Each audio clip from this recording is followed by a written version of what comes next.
Devin Hester, you are ridiculous. The Bears are who we thought they were. And that's why we took the damn field. Now, if you want to crown them, we crown their ass. But they are who we thought they were. And we let them off the hook. Shut up. See that? That's your IQ, buddy. 0. Hungry Chicago, finally champions on this January day in New Orleans.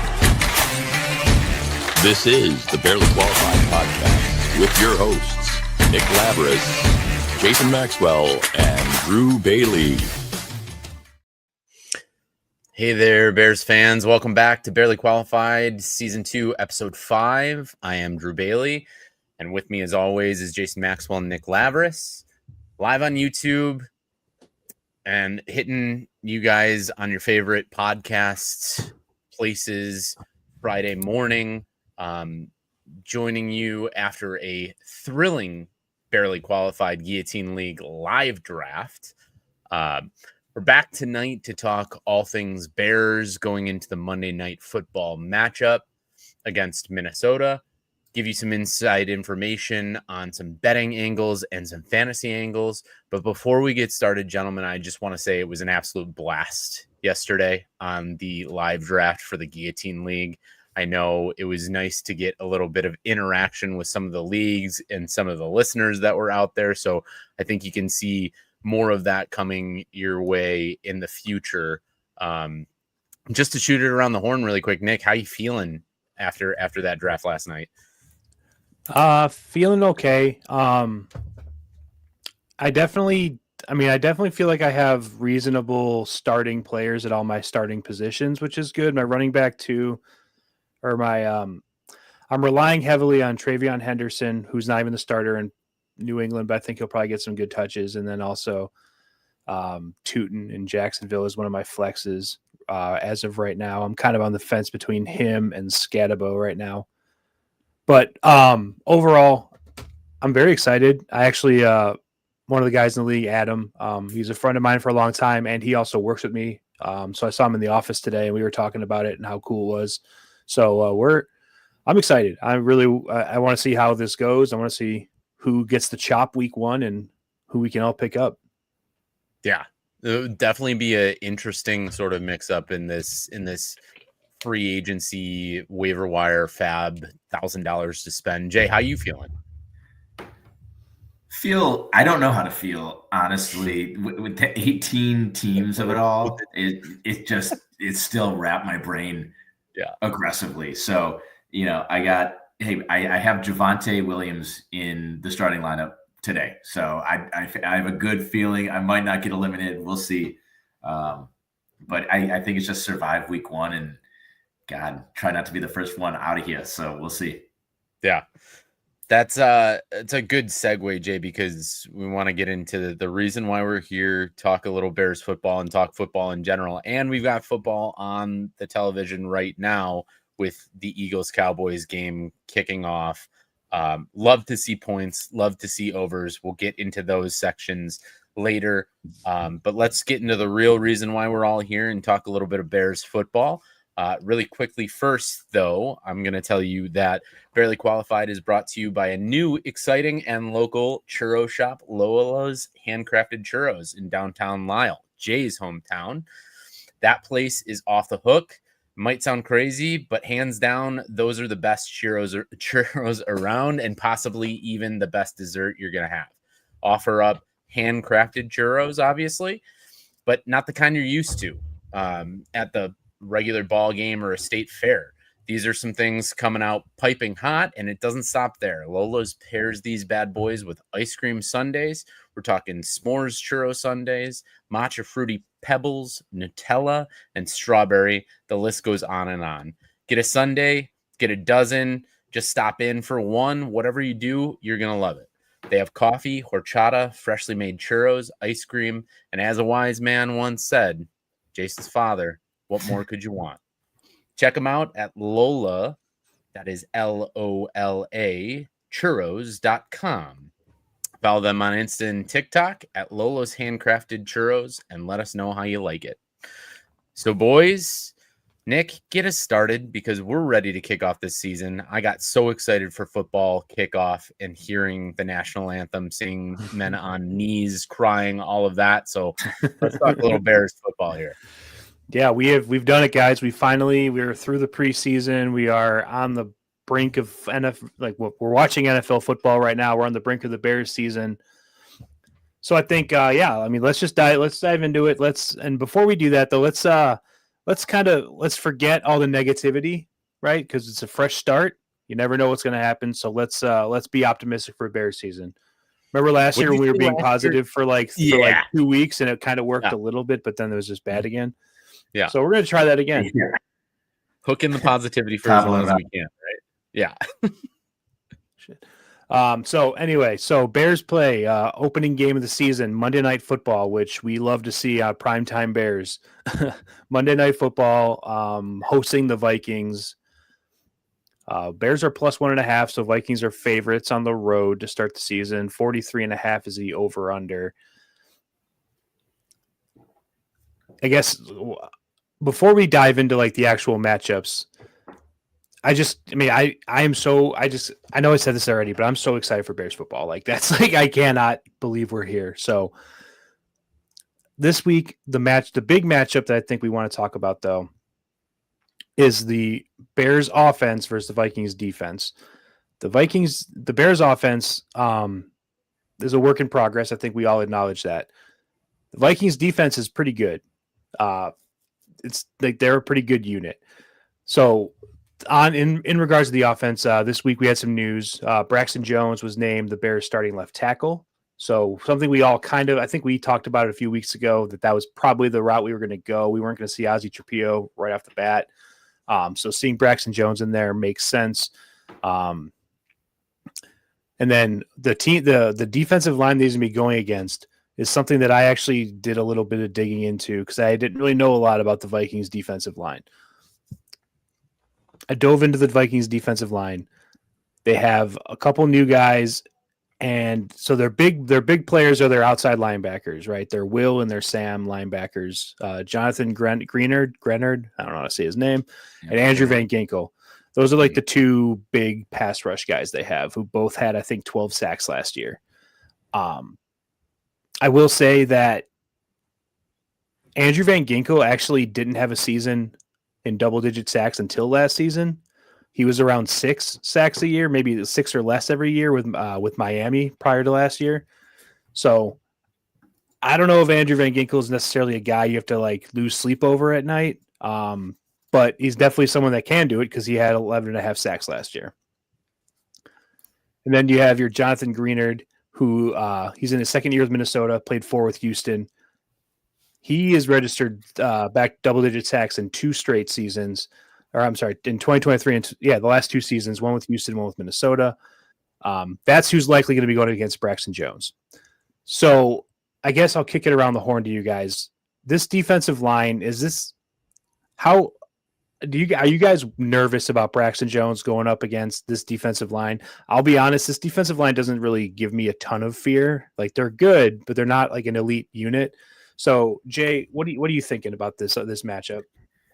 So yeah, I mean, good question, Nick. I think there's a lot of new faces and new look for the D line. I'll answer the question. Am I worried about the Braxton Jones matchup? Anyone could be on the other side of Braxton Jones. I'm going to be worried about the matchup, to a certain degree. Yeah. So yes, and it's not. I don't think it's about the quality of player, the names, the recognizable names or not in the front 4. It's about who's the 5th guy coming in that Brian Flores split scheme, and how can they just because that's what Flores has always been so good at is, he's had talent, but it's never, I don't want to say never, but it doesn't have to be elite talent for the Flores scheme to work. It's about kind of that not misdirection, but mistiming and trying to just figure out where that 5th blitzer is coming from and when. And I think that's going to be kind of the thing that's going to be difficult for the Bears, potentially difficult for the Bears offensive line and specifically Caleb to pick up, but that's like the chess match. That's the piece right there. So I don't know if it's one-on-one matchups per se, offensive defensive line, but I think it's scheme matchups and how as one unit, is Wright going to be not Wright is Braxton Jones going to be exposed in doing the turnstile thing we saw in the preseason. It was like Nick, you sent us in the preseason that like clip when it's like he didn't even touch a guy. So hopefully we don't see that. But that's I think the matchup. It's where's that blitz coming from? Can we pick it up? Yeah, I think that's a good point because obviously Brian Flores, he's a very blitz happy defensive coordinator. Makes me a little bit confident knowing that Ben Johnson as an OC in Detroit the last year, saw him twice a year, so he's familiar with the scheme, so he can coach it more than just watching film on stuff. Big turnover right there. Anyway, okay, so Drew, are you nervous about either any of the, you got Braxton Jones on Jonathan Greenard, or you got Darnell Wright on Andrew Van Ginkel? Also, there's going to be lots of stunts on the defensive line and blitzes and things like that. Just overall communication with the offensive line, is that something that makes you nervous going into this game?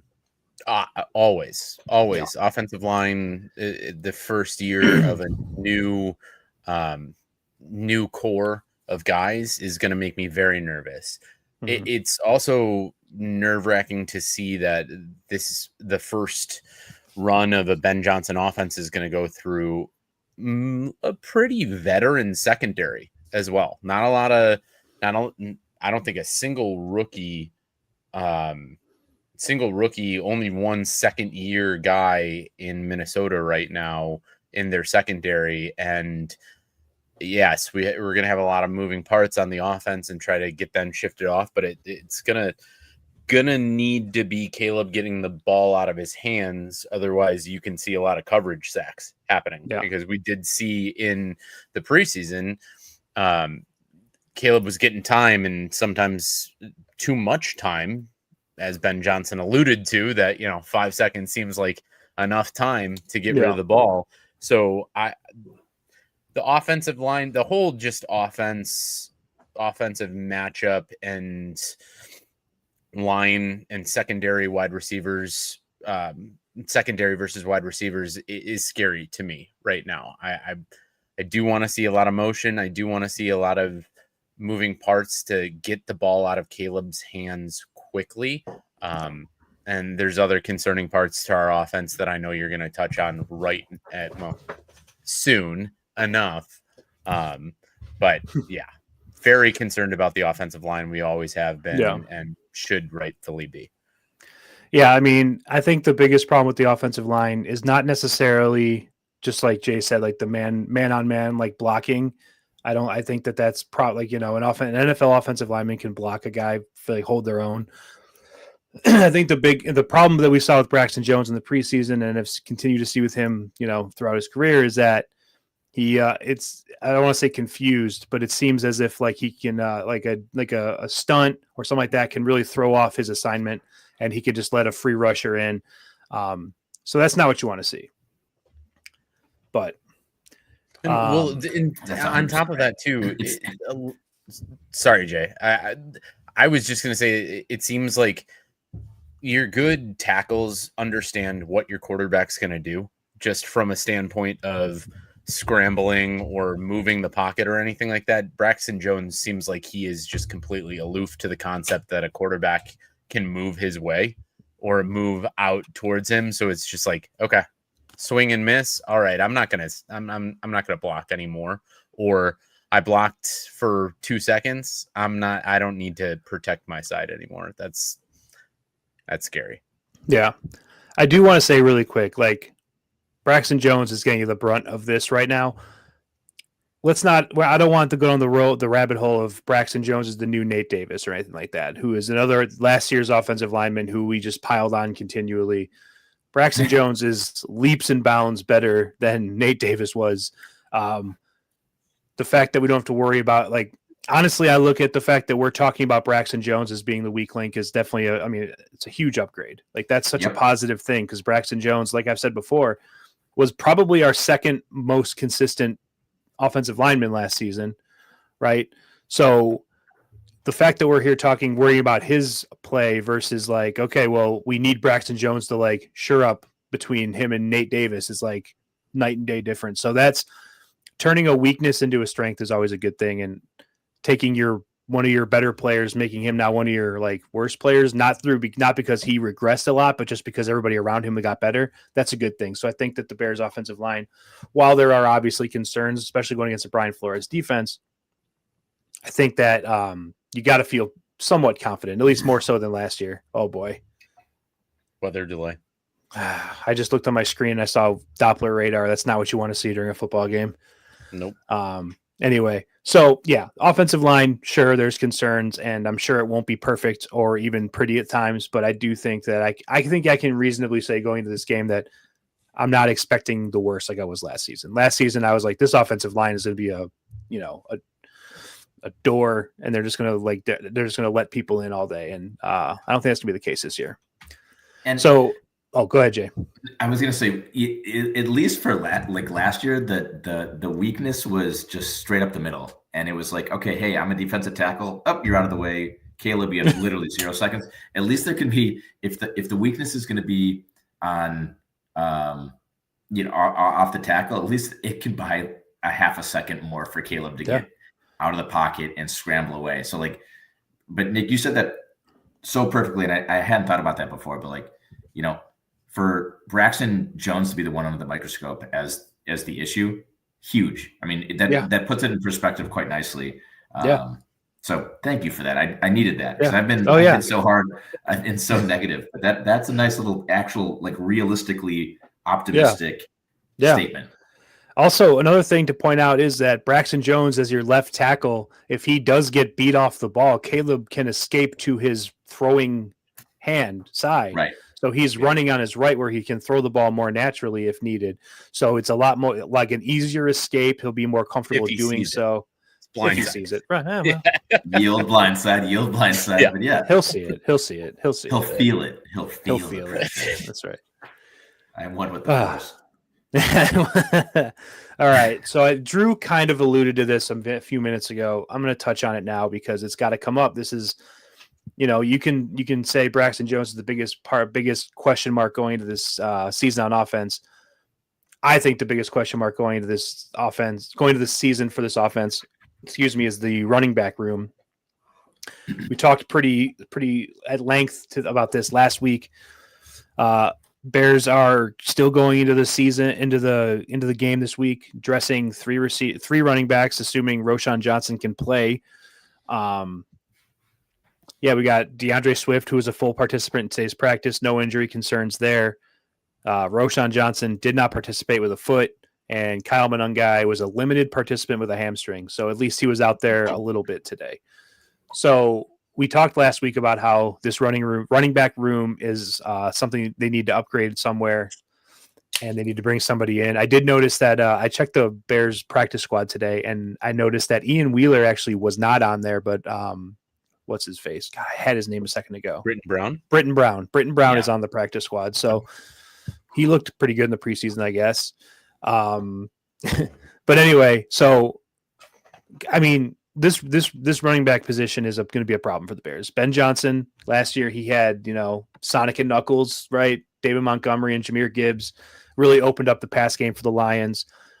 I mean, is DeAndre Swift going to do that for the pass game? I like DeAndre Swift. He's a pretty solid NFL running back. I'm not going to complain about having DeAndre Swift as your starter, but is he going to suck the defense in to open up the pass game? I don't know. Drew, what do you think?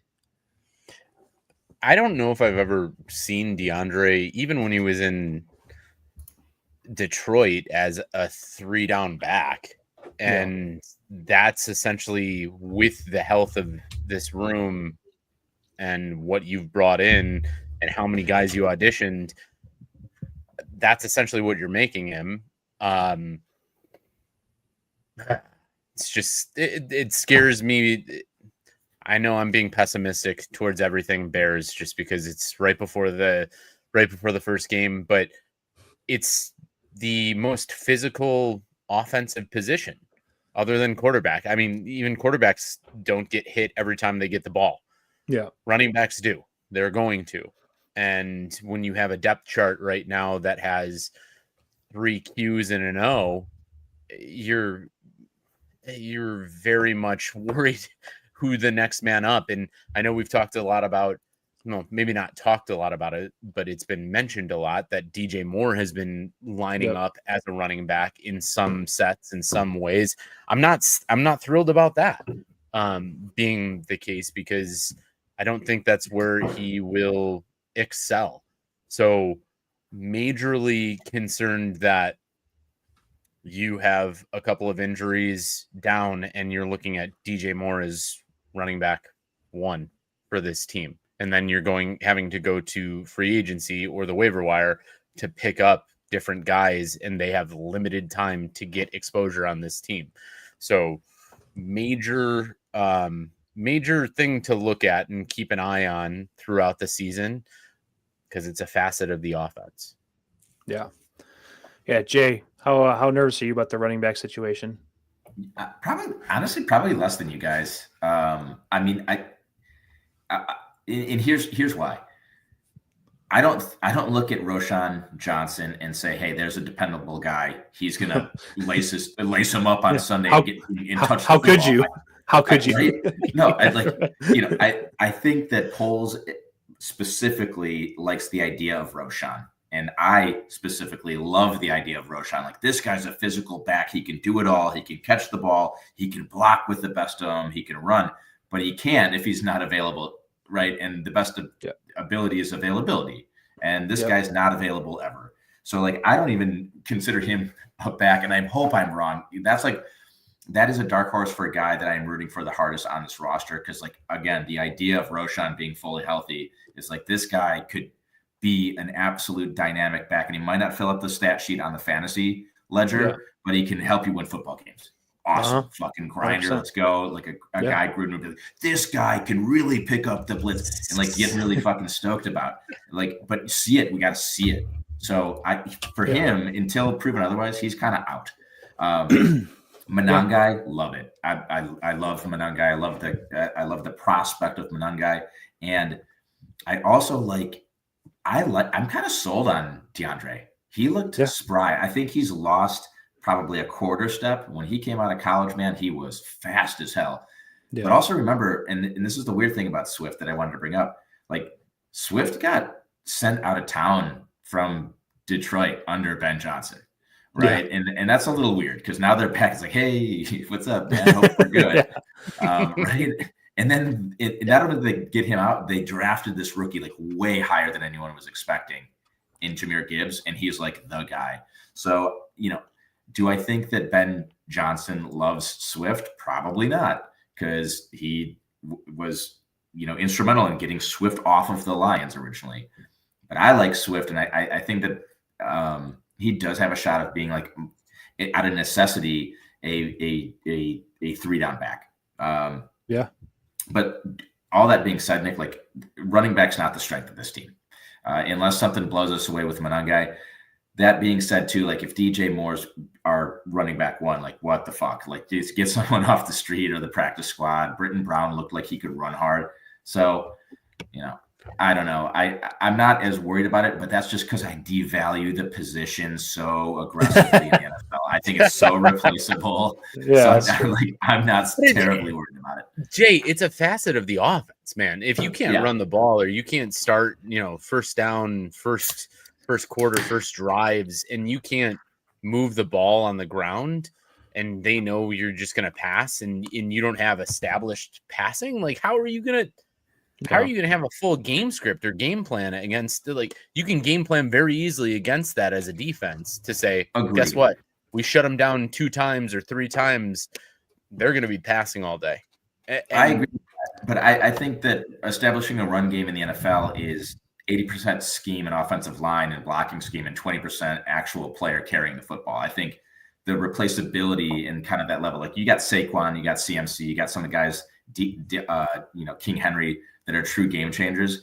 And a lot of other people just kind of fall in that, like, hey, give anyone else the ball, and they're probably going to be, 5% deviation of yards gained over a full season.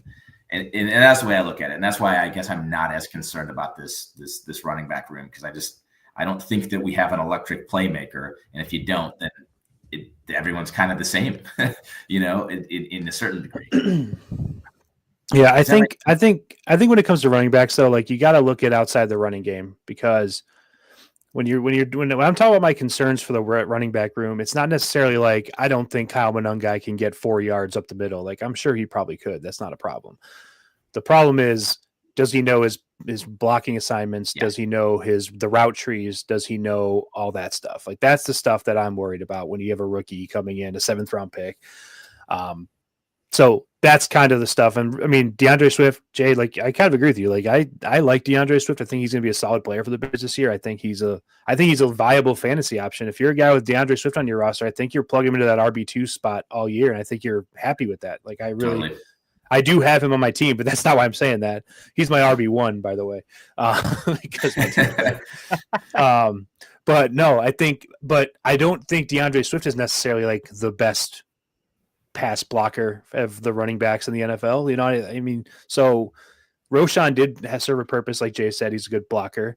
I don't know. Maybe Kyle Monungai is. I don't know. I mean, they kept him on the roster. They dressed. Uh-oh. I lost Nick for a second. Definitely. Yeah, go ahead. What Nick was saying, we'll catch him up when he gets back on, but Monungai's blocking ability. And actually, what's kind of funny, Drew, that Nick said that, is I watched like a 5-minute YouTube clip today on Monungai's college pass blocking, like highlights. And, you know, those highlights can be – he's a small guy. He's not big, but no running back's really huge. What? There you go. I think he's skipping a little bit. Keep going. Nick, you back? I'm here. Okay. Yeah. I don't know. You faded out for like 30 seconds there. That was weird. I could hear you guys like most of the time I was gone. I heard you. I didn't even know I was gone except for you guys said I was. But anyway. You were in purgatory for 30 seconds. I was, but yeah. Well, continue on your Monungai. We didn't hear you. So what were you saying about? I don't know. I don't know where I cut off. I think I was just essentially trying to say maybe he can block. I don't know. I've never seen him really play before. So I guess we'll see. But I do think that he's presumably your running back 2 in this game, assuming Roshan Johnson can't play. Right. I mean, I think that's probably a fair assumption going in. So we're going to find out on Monday. And I hope he can. And Jay, I know you're rooting extra hard for him too, because he's on your dynasty team. And if he can block, he'll get the ball. If you can block, you get the rock, right? Isn't that what Ben Johnson says? That's the Ben Johnson mantra. That's right. So anyway, yeah, running back room, it's a bit of a concern. I'm not as concerned as I was, and maybe, I don't know, but we'll see on Monday, I suppose. The only really other matchup there is the Bears pass catchers versus the Vikings secondary. And I mean, the Vikings secondary, like Drew, you mentioned that they're not young, so they have experience. Harrison Smith is like 33 years old or something like that, isn't he? He's getting up there. He's you're picking out the oldest bird in the room. They have some younger players, but I don't know. I don't know a ton about secondary play. They seem like they are okay. I don't know. I'm pretty confident the Bears are going to, at the end of the season, maybe not statistically, but talent-wise, like, again, we talked last year about a lot about, like, you look at a team, like, if you look at a team for, like, Madden ratings, like, I think the Bears wide receiver room is going to be one of the top 5 units in the NFL receivers. I think they have some pretty good receivers. So I'm not overly concerned about the Bears versus their secondary. I don't know if you guys have any thoughts on that I'm just skipping over. It's a team that had a plus 12 turnover ratio last year. So that's always not amazing to see in the takeaways, especially when we didn't have an extreme takeaway season, but didn't have a great offensive season completely last year. So I just, the interdivision game always scares me straight out the gates. Because it's going to be taken a little bit harder. Obviously, week 1 NFL football is going to be taken hard no matter what, but it just hits different. Yeah, I'll be honest. Like, the Vikings never really, like, not that I'm sure the Vikings are a good team. They won 13 games last year or 14 games, whatever it was. They're a good team, but the Vikings just never strike fear into me. I don't know why. Like, I feel like the Bears have always played the Vikings pretty well in my life. The only team that really strikes fear to me is the Packers, to be honest. So like, I'm just not worried about that. Jay, anything about the secondary or anything else on like the offense, like our offense versus their defense matchup you want to touch on? Yeah, I'm not overly concerned about the secondary. Yeah. You know, and I won't go down the road, but I agree with everything you said, Nick. Like, Yeah. You know, I think the wide receiver talent is there. And, you know, an aggressive front makes a decent secondary look great. And I think that was, I think Minnesota's secondary last year was a beneficiary of the pressure that was created by the front seven. Yeah. No, that makes sense.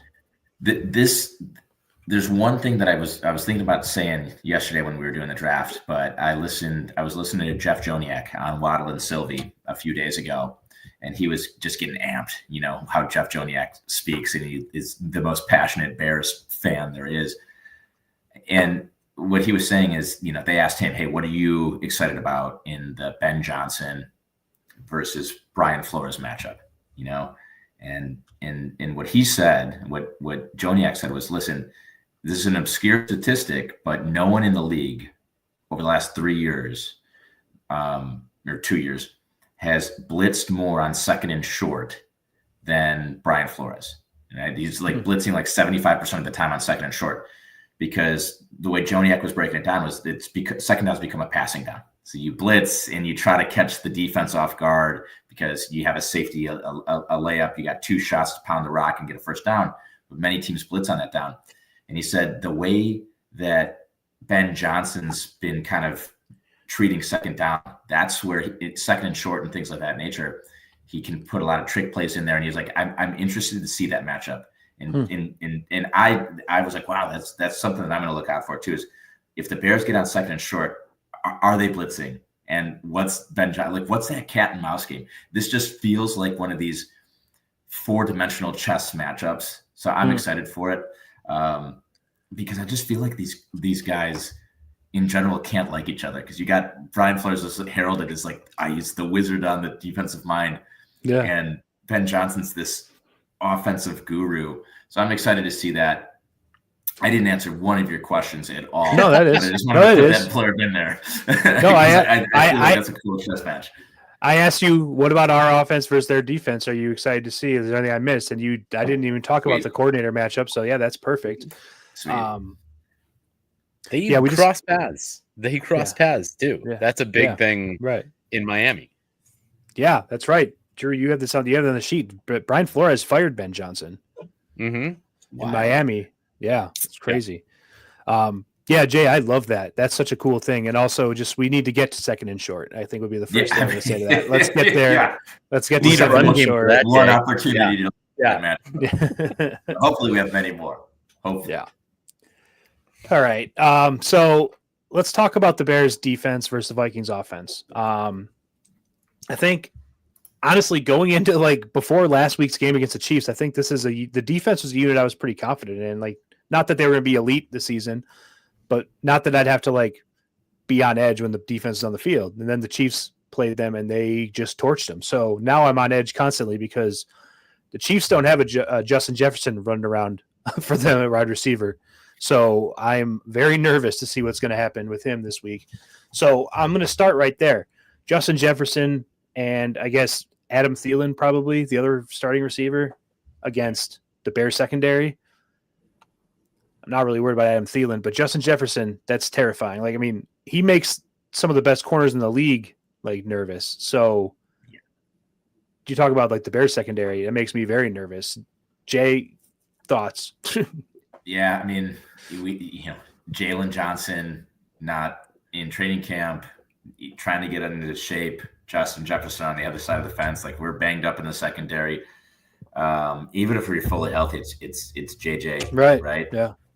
The only, I don't even know if I can, but it's is JJ McCarthy ready for this? Right. I don't know. That's the big variables. Who's throwing in the ball? Unfortunately, it just seems last year was Sam fucking Darnold and the Vikings at the under. Yeah. Boom, 14 wins. And Darnold's going to the Pro Bowl. So I don't know. I'm not slurping the JJ McCarthy Kool-Aid, but like Justin Jefferson is going to eat no matter what. I think that's just kind of it. So as long as he doesn't, break free for 3 touchdowns, as long as he can contain the guy, that's all you can really ask for. Totally. Drew, does this is this matchup like keeping you up at night at all? Yeah, Jay hit the nail on the head. It's not Jay Jettis, it's all on JJ. To see him come into his second year, missing a full year with an injury, and if Minnesota has that much faith in him, what he's going to do. Yes. Jay again said, Jay Jettis, he's going to get his. He's gonna, he has gotten his, and he's an elite top 3 wide receiver that is going to happen no matter what. So it's containment. It's about the secondary assets on that receiving core. You can't let Jalen Naylor beat you. Jordan Addison's not in the game, or not going to be in the game for 4 weeks. TJ Hawkinson, can't let that guy beat you. I'm just very, very concerned about the health of our secondary and where that's going to be. Who's going to be starting, who's going to be out there for an extended period of time.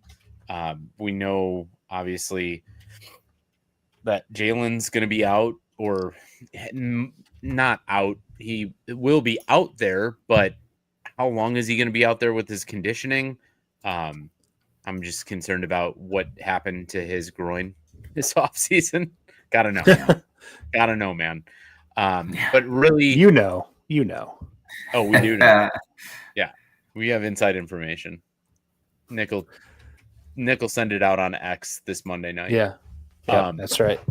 But ultimately, it comes down to JJ McCarthy. It's just going to. And is he going to freak out in his first start, or is he going to be able to perform and do game management like Sam Darnold did, like Kirk Cousins did for this Minnesota team? So, yeah, no, I agree with you guys. The pass catchers as a whole don't really make me nervous. Hawkinson, maybe more so than the rest of them, other than Justin Jefferson. But yeah, I think in this case, you really just, it's going to be interesting to see how much the Vikings trust JJ McCarthy, if they're going to lean on the run and make him throw only on like third downs, or, if he only has to make a couple of throws a game, then I think that kind of neutralizes Justin Jefferson a little bit, which wouldn't be smart of them because he's their best player. But also, if they don't trust JJ McCarthy, they're not going to make him throw it 35, 40 times a game. So we'll see, I guess. We'll find that out pretty early, see how much they trust him and see how he does in the system. Yeah, speaking of, JJ McCarthy, first year starter, second year in the NFL, sat out all year last year with an ACL, I think. It was a knee injury. I know that. Played his college at Michigan, didn't really look like a pure passer at Michigan, but that also wasn't really what the offense in Michigan called for. So it's hard to say if that was a product of JJ McCarthy or if JJ McCarthy just didn't throw it because they didn't throw the ball at the school. So really not a lot to go on with him. It's kind of a completely unknown at quarterback, which is unusual. I land in the camp of I think he stinks. I never thought he was good, even when he was in Michigan. That's just kind of where I am right now. I don't know. Do you guys Drew? Do you have any do you agree? Do you feel differently about JJ McCarthy? I mean, I think the guy. I think he stinks. I'm gonna shout out my mom right now. Right. Absolutely loves the guy. Loves his baby face. Loves his. Apparently, she might know him personally and loves his mentality. He's from around here, right? Before. What? He was supposed to go to LT. So he's from around you guys, right? He was supposed to go to LT, went to Nazareth, a private school in the suburbs. My dad hates him for that. So house divided, if you will, in that regard. But the thing about JJ McCarthy is he Minnesota took him surprisingly early. So they must have seen something in him, in either his dynamic of being able to play both sides of rushing and passing, or something gave them the in that he was going to be a higher pick, because first round pick, right? Late first round. Oh yeah. I think it was like middle first round. Yeah. So the only thing that I feel with JJ really is going to be, he hasn't had that much exposure to like a full passing or a full NFL offense. Did favor his tight ends in college. So what is going to be his game? Like Nick, you were saying just a little bit ago, is he going to pull the ball down and run and subject himself to getting hit? He got injured in a preseason game because of that. So is he going to be susceptible to that? I think so. Yeah. I think he is going to have a problem with getting hit in this league. And are we the team that's going to deliver that to him? Maybe not, but I really think that he's going to struggle because he's going to get hit. And this game in particular might not be the deliverance for him to get injured or learn that lesson. But JJ, I don't think he's going to go out there and beat you, though. Yeah, it's got to be he's going to be a complimentary person towards this offense. So I'm not really getting to a huge point here, but at the same time, I don't believe in him. Okay. Okay. I looked it up while you were talking just now. He was the number 10 overall pick. 10th, yeah. 10. Not I thought he was like 17, 18. Nope, he was number 10. So anyway. Jay, it sounded like you agreed with me. Do you have any do you believe in JJ McCarthy? Are you worried about JJ McCarthy? So no, no, but yes, because everyone else seems to like there's a consensus of people that are like, this is the guy. I mean, whether it's in fantasy circles, like, all right, I'm in a dynasty league, I gotta get JJ, or God, I mean, the fucking Vikings took him with the 10th overall pick, and obviously I'm missing something perhaps, but I don't think. I think it's like in a comms razor thing where it's like, this guy did not throw the football in college, like he just didn't do it. And I know that they were running this, pro style offense, but you're running a pro style offense in the Big Ten. And let's be honest, like you got Penn State, they have a good defense. Ohio State, a great defense. Everyone else is fucking trash in that conference. Like, and they're not putting up like good defenses. So like, I don't know what everyone is seeing in JJ. And I don't know why experts and fantasy experts are saying you just got to jump at this guy. And I'll tell you why. I think it's because there's such a trust in the system and the coaching staff. And I can buy into that. But I don't understand why the Vikings went out of their way to bring in JJ McCarthy to say, this is our guy. We won 14 games last season.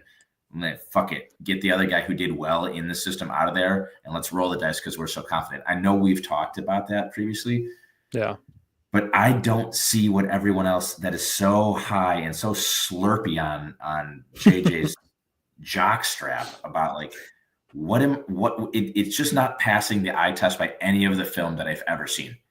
Yeah. And I'm not saying like I'm like, up at night, just being like, all right, give me more JJ film, rewind it. What? I haven't seen enough to be like, this guy's going to be great.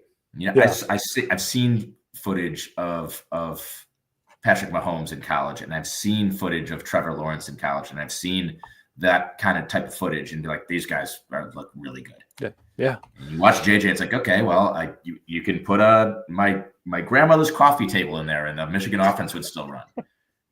So we'll see. I mean, listen, the one, it gets me so frustrated that everyone's like so confidently, this guy's going to be great. It's like, he hasn't fucking played a game in the NFL. There's no higher risk for anything in sports than, is this guy going to be a good NFL quarterback? Until you play game one, you just don't fucking know. And everyone just wants to baptize this guy as they're going to be great playoff team. It's like, what are you talking about? You've taken the biggest risk imaginable in an NFL franchise, and you're putting a player that's never started in the game. So tell me how that's not risky as fuck. Really quickly, Jay, I wanna throw a comparison out to you. Granted, you love this guy. Bo Nix. Does this JJ McCarthy has a feeling of Bo Nix to me? Like that's his maximum ceiling in one season, and that's where I go to for feeling that. So if GMs are willing to risk it for that sort of thing, but we also don't know what Bo Nix could be the next year. True. Do you think that like JJ has a little flash in the pan to him like Bo Nix might? I could see the success story following, right? Like I wouldn't be surprised at the end of the day. I wouldn't be surprised if JJ is like good, because like apparently there's many experts that believe that. But I would say that the counter to that is like I can see they're first round picks and they weren't the top guys, but they're still good. I can see that arc being similar.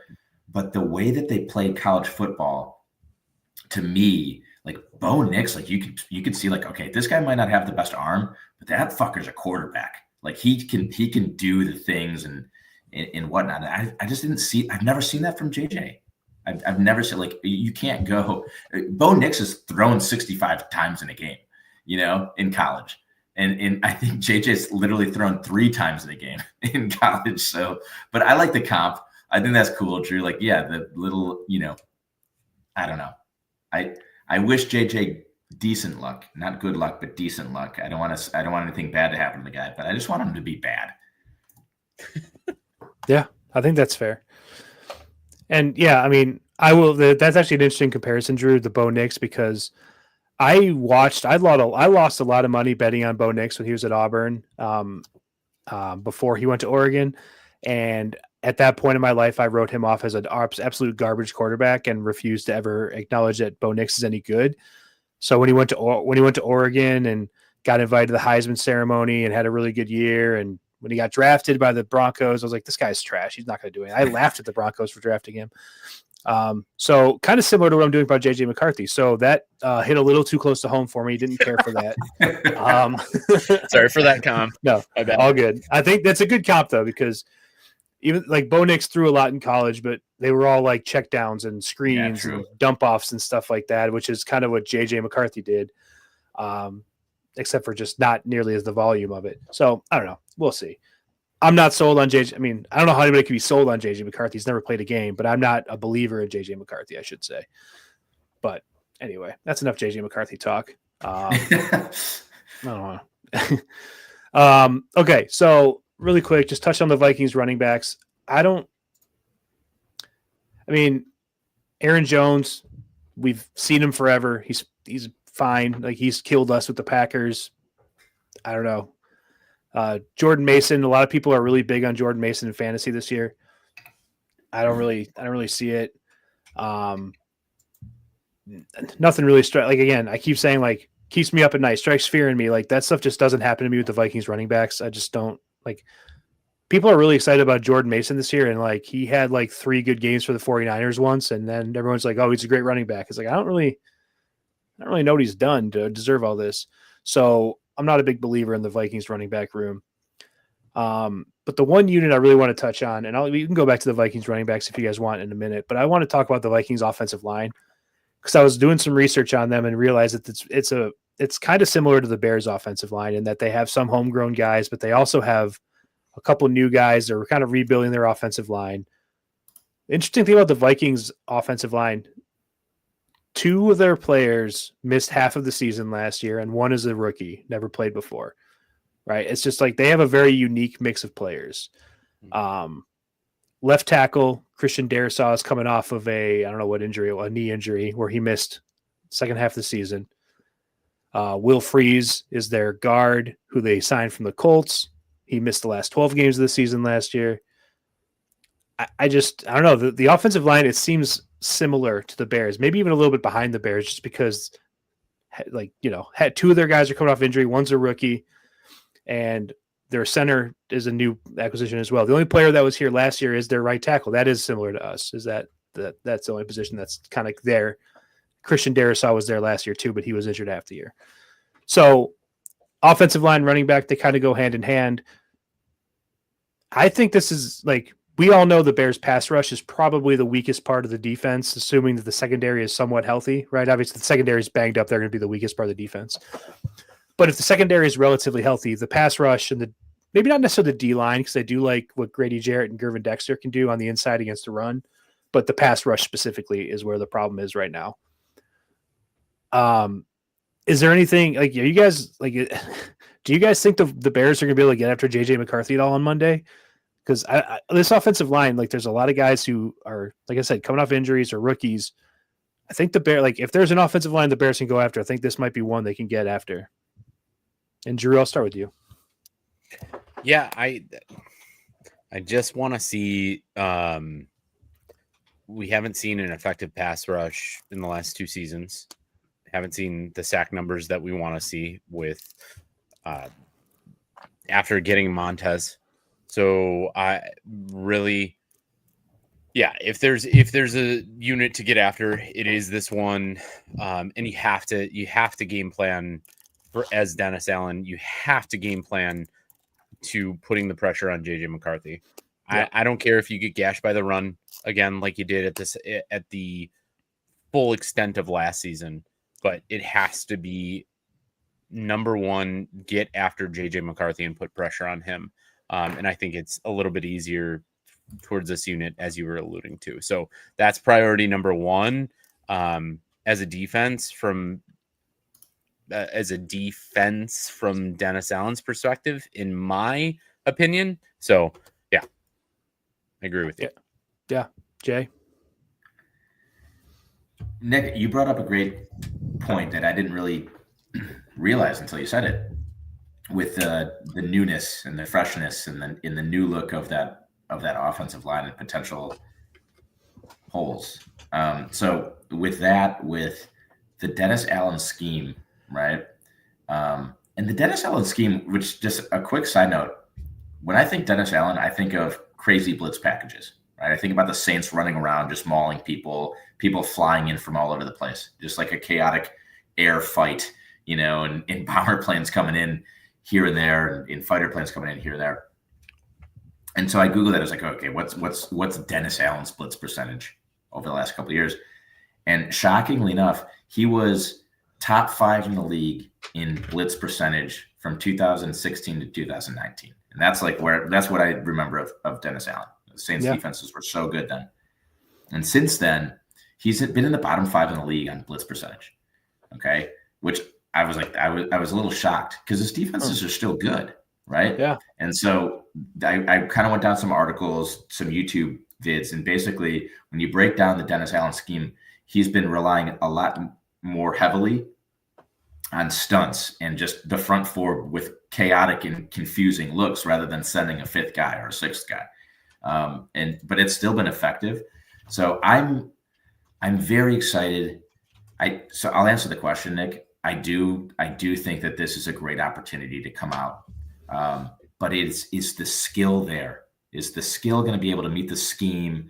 Is the scheme going to be able to overcome the lack of skill? Are we able to kind of take advantage of a weakened offensive line from the Vikings? All these things are going to kind of, to meet. It's hard to predict. I'm more on the optimistic side. I think that the offensive line is poor. I think there's enough skill on the Bears front four to be blended with some of these schemes. And I really do think, though, that Dennis Allen's going to kind of kick it up. I would not be surprised. I know that he's trended in the bottom 5 of blitzes lately, but with this Bears team and the skill set that the Bears front four has, you need to blitz more if you want to get pressure on the quarterback. And there's no better person to send pressure to than a player that's never played an NFL game before in an away game atmosphere. You kick his ass, you drive him to the turf, you make him uncomfortable, you make his feet start dancing, and you make him throw the ball to the other team. And so I would be shocked if they did not light up the blitz packages. And I think that they're going to be incredibly successful with the scheme that they're going to bring pressure-wise from Dennis Allen. Yeah. No, that's great. I think that's spot on. Love the research because that kind of piggybacks right into my thing. Well, I'm going to kind of jump off that a little bit. So I do think, based on what you just said, that the Bears will be blitzing more than he has the last couple of years, mainly because the Bears don't have Cameron Jordan to pass rush and get the pass rush for like the Saints did. So without that, you're going to need to get pressure. And I do think, obviously, like putting the heat on a rookie quarterback or a first-time starter quarterback is definitely the right move. But really quick, speaking of pass rushers, I heard a little rumor. Don't know if you guys have heard this either. Drew, you mentioned that the Bears restructured Jalen Johnson's contract this week, save $8 million on the cap or $6 million on the cap, something like that. There's a rumor going out there they did this so they could sign Zadarius Smith, the pass rusher formerly with the Lions, I think, last year. But I think if he does sign with the Bears, he'll do the entire NFC North because he played with the Packers and the Vikings as well. So again,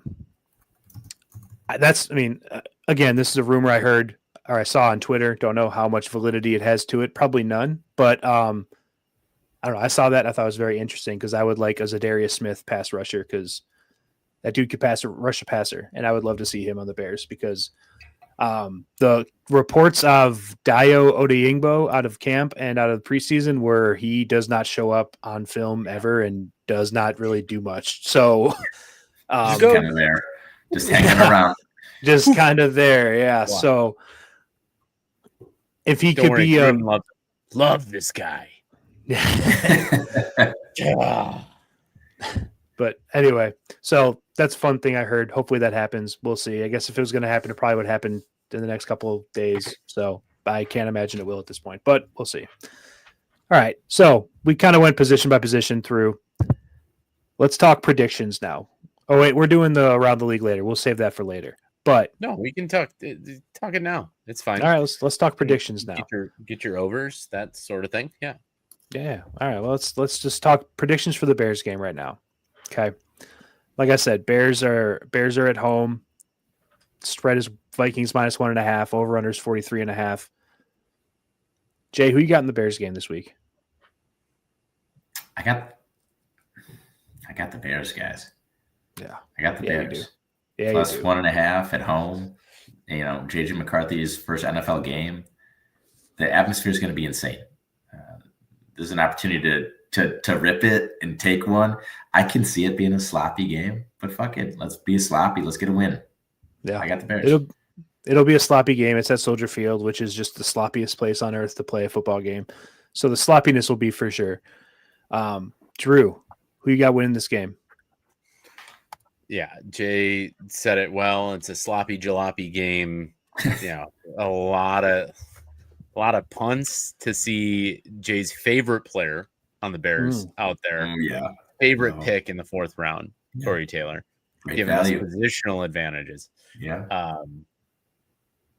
But I think the Bears get back to that old sense of winning those games, those hard-fought games. And yeah, I'll take the Bears. So thanks, Eric, for that. Yeah. Extra sloppy. Extra sloppy. I also the Bears this week. I don't know, man. I think we keep being negative and I keep trying to talk myself out of like getting too into this, like being too overly optimistic for this season. But the more the closer we get, the more I just think like, what if the Bears just fucking win 14 games this year and surprise the world? They won't, but what if, you know? So Bears win this game. Bears win this game. I think the Bears win this game by maybe not necessarily a blowout, but I think the Bears win this comfortably. Home dogs in the NFL. Yep. Home dogs in the NFL it's really tough. Like you're getting 1.5 points on week 1. I think that's a trend you got to follow no matter what, even though we're Bears fans. Mm-hmm. You gotta ride those points for sure and ride the money line for a home dog. Week 1's hard because you just don't know anyone. You just don't know. Teams can start slow, but hey, we got the home field advantage. We're playing JJ McCarthy. Yeah, let's rock. Yeah, I'll take the Bears. I like the Bears' chances. So Drew, Jay, why don't we kick it over to you and kind of kick into our next segment? past the Bears. Yes, absolutely. I've been waiting for 5 months to be able to go into these segments, but we're bringing back our gambling sections, our fantasy advice and pick'em sections. All that good stuff comes back starting today, right now. Before we get into that, we're going to do a shout out to one of our friends, Chuck's Southern Comforts Buffet on Cass Avenue. So BQ Army, if you're looking for the next great place to enjoy a Bears game, great food, drinks, and people, look no further than Chuck's. Chuck's Southern Comfort Buffet in Darien, just off of I-55. They have great foods. They have great foods. They have great food as well. They have great drinks as well. Great specials for every day of the week. And honestly, the Bears game specials are fantastic as well. I don't have them offhand, but we'll pump those out on the socials later. You can find a link to those and their menu description and their menu in our descriptions and bios on the socials. But things like $3 PBRs, $5 Yingling pints, and more on their Sunday specials. So, the layout itself is wide open. For the bar patrons, it does have slot machines for you degenerate gamblers that need to get a fix in during a Bears game or family dinner. Just hop out to the bathroom really quick. And seated dinner guests and even private event spaces. Chuck's got everything you need. So check out Chuck's. Again, Chuck's Southern Comforts Buffet on Cass in Darien, just off of I-55. I actually had my two daughters, after they got baptized, we had a little party there, a little reception there. It was fantastic. The staff was unbelievably nice. The food was very good. And the drinks gave me a buzz. So it all worked. So check them out. But let's do this. Let's change gears. Thanks again to Chuck's. Actually, a quick shout out to Chuck's too. They did agree to give us a $25 gift certificate, and that we can contribute to the winner of the Guillotine League, which is a beautiful transition because we're going to talk about fantasy stuff. We're going to talk about gambling. The Guillotine draft was last night. A bunch of fun. We kind of hit on that. We'll hit on that after week one, but we'll transition into our fantasy pick'em section and segment, which is a lot of fun. Last year, if you recall, for those new listeners with us, what we did last year was we had a running fantasy pick'em segment and section. So each week, Nick, Drew, and I would take a roster of 4 total positions. We'd get a quarterback, a running back, a wide receiver, a flex, and you just can't reuse them throughout the entire regular season and into the playoffs. And so we had a running total, and the winner got to get a Bears game on the house. So TBD when we're going to do that. No surprise here. I won. Okay. I won. It's great. So beautiful. But we're going to reset in reset with week one. I know we have a game going here, so we can't pick any of our Eagles or Cowboys, but let's reset the clock. We'll have our spreadsheets that kind of track everything.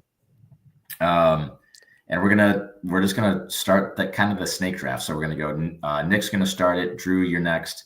I'll go from there, and we'll snake through it, and we'll just kind of get our first fantasy section, that fantasy pick'em, back up and running. So Nick, take us away with the 1.1 in week one. Everybody's on the board. This is where it gets fun. Who are you starting out with?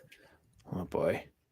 So week one is always a tricky thing for a league like this, because you obviously when you can't reuse the players, you don't want to burn anybody on like a slow start, or you don't want to play a defense. You don't want to throw somebody out there on a defense that you thought was going to be bad. They end up being really good.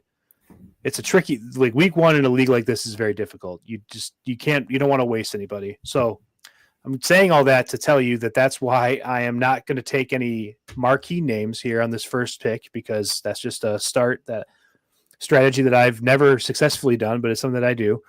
But anyway, I'm going to take this is probably one of the last names you would have expected here for the 1-1. I'm taking Jerry Jeudy, wide receiver for the Cleveland Browns against the Bengals this weekend. Wow. Okay. Yeah. Love it. Yeah. I think the Bengals have a very suspect defense, and I think that anybody can throw on them. So I am just hoping for a broken tackle and a touchdown here. I just can't burn one of my good guys this early in the season yet. Don't know anything. That's the rub, right? Is you gotta play for the season in length. Yeah. So it is a week. It's defense, not something you normally defense see. week 1. Yeah, I get it. Yeah. Someone needs a DM. Right, someone needs a DM Jerry Judy. He's went 1-1 in a fantasy football draft. Yeah. Very similar to the league that is it your uncle, Nick? My uncle, yeah. Your uncle runs like that you can't reuse players. Jay's getting the first licks of that in this week. Played in it before. It's great. I love this concept. And I'm going to join you, Nick, of this. Should you draft this guy? Probably not. But I'm taking a team member of yours, and I'm going with Jerome Ford as the starting running back for the Cleveland Browns. I think that guy might have maybe 2 more games in him, period, before something happens. But we'll call him Jerome, my homie. Let's go with Jerome, my homie. Let's go with Jerome Ford as running back for me in week 1. I like that, Drew. I think that in these kind of fantasy situations, Nick, your uncle's league, our league here, taking those, hey, there's an exciting rookie running back, and this is going to be the guy. Well, they're rarely the guy week 1. They rarely do that in the NFL. So like week 1 is where you can kind of sneak in that. Oh wait, it's my pick. You can sneak in that Najee Harris. That's not really like, hey, I'm gonna burn through this card, right? And boom, lay it down. So I'm gonna take Najee Harris as my running back, which is really embarrassing. That guy sucks. But I don't think that I'm going to have an opportunity. I don't think anyone's going to have an opportunity to use him like week 3 or 4 or later, because he's going to be outclassed so viciously. Yeah, I'd agree with that. So I guess we get to wrap it around, right? Mm-hmm. Yes, sir. This is where I stick with another running back. So I'm going to fill in my flex position, but not because of lack of skill, just because of probability of gruesome season-ending injury within the first 3 weeks. Give me CMC. Let me get one use of that guy. I got news for you, buddy. He might not even get you that one use. He showed up on the injury report today with a calf injury. Well, nope. God bless turkey leg goes America. bye-bye. Yeah. Yep. Smoked turkey leg. 3 days smoking at 200 degrees. Slow cooker, baby. God, you know what just made my day a lot worse? I'm looking at Matt Eberflus on the television right now. Matt Eberflus. Like that guy. Old milk toast himself. I think we're just continuing the trend of this. These guys might not play past week 1. Give me in my flex. Give me Austin Eckler. Yeah. Okay. Yeah. Okay. Let's fucking go. That's it. I think we're all. I am trying to chase the close to I might just put up zeros and just might get a full goose egg across the board. My uncle's league, for the listeners, we do put a full roster out there. It's a quarterback, 2 running backs, 2 wide receivers, a tight end, a defense, and a kicker. I don't think there's any flexes. I think it's just those positions. And I have scored less than 40 points on multiple occasions. So it's standard fantasy scoring. You try and get too cute with it sometimes, and it just bites you. But with that being said, one-on-one defense. You're playing defense against yourself. Yeah. Oh, yeah. Yeah. I am going to take, with my running back, I'm going to take J.K. Dobbins of the Denver Broncos, because I think, similar to Jerome Ford and Austin Eckler, he will soon lose his spot as a reliable person to get carries, and I want to get some of those carries before they go away. Yep. Smart pick. Listen, if we're looking at our running backs, it's Jerome Ford, it's Najee Harris, it's J.K. Dobbins. I think we were all on kind of the same playing field of, listen, week one, it is hard to give the rookie the rock as a horse back. These guys are going to see some carries. Najee is probably not. I mean, Najee is the worst pick of those. I like Ford. I like Dobbins. I don't know what the fuck I did with Najee. No, I think it's the same deal. No, I really do. I mean, yeah. Goal line carries. Yeah. So I'm going to snake it back now. So I'm going to take my quarterback now because why not? I'm going to take Trevor Lawrence against the Carolina Panthers. Panthers may be better than the joke they've been the last couple of years, but I still think their defense has a lot of question marks. I don't even think I can name a player on their defense. So I'm going to take Trevor Lawrence here. I think he's due for a bounce back season or a first good season. I don't know, depending on how you look at it. Liam Cohen is the new coach there. I like where they're going. So Trevor Lawrence. Duval. Let me that was a decent impression of the guy. That was very good. Yeah. I just want to say halfway through this, anyone that's listening out there, this is not like huge fantasy advice. We'll get into some nitty grittier as we get down in the weeks of this. These are your kind of spotty week one picks. They actually fit a lot, if you think about it, towards like our guillotine league of you could pick up people down the wire, but these guys might have some fantasy relevance out the gates. That being said, my next pick actually retired, so I can't pick him. I did have Amari Cooper as going to be my wide receiver. Can't pick him. He retired today, so I'm going to transition and going to pick their second wide receiver. Maybe now he's wide receiver one. I'm going to pick Jacoby Myers because the target share just has opened up more for him. Yep, that makes sense. Hate it. You suck. No, I like it. I like it because I hate it so much. That's why I like it. No, I'm just kidding. What? Abriparex, dude. All right, let's do this. I need to fill out a wide receiver, so I'm going to go straight to the point here and burn a Jamar Chase. I'm going to burn a Jamar Chase card because it's week one, and I just think that why not? It's too much fun not to. So Jamar Chase.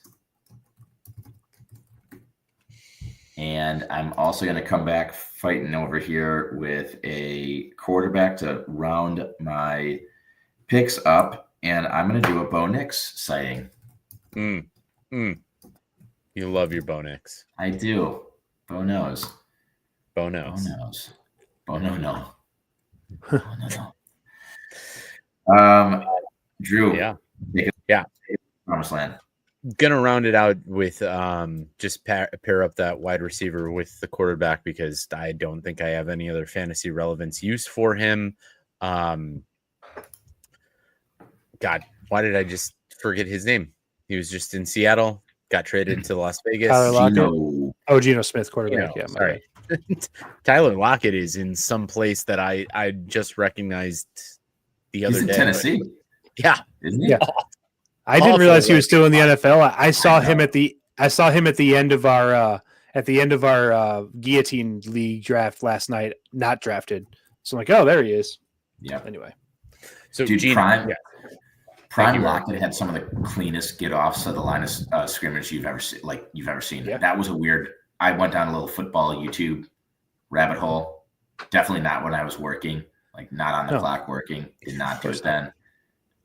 But like I watched like a 10-minute video of just his footwork off the line. It's pretty sexy. I highly recommend.